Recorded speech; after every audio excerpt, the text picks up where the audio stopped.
patapos yung kumain yung isang matanda. Kaya yon, punta muna kami doon.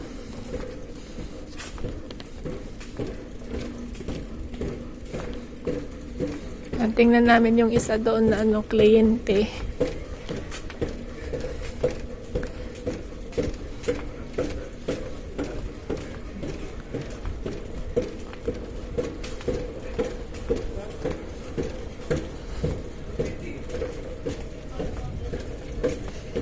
So, ayan guys.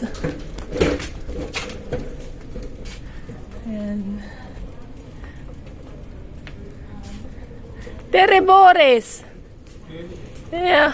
Oh, taminsin na Yan, may isa ng mag-i-exercise na lalaki. Tingnan namin yung nandito.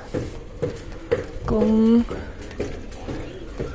naka-wheelchair siya. Baka hindi siya naka-wheelchair. So, yan ang haba guys ng work ko hanggang doon sa dulo. Ilang kwan yan na room. Wala siya dito. Baka nandun sa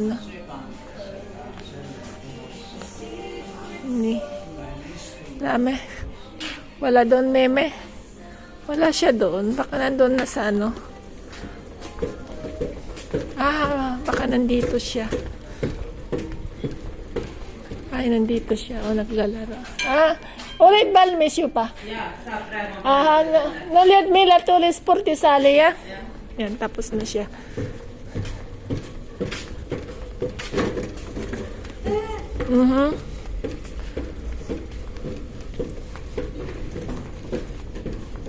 So guys, ayan na, nandyan yung kasama ko.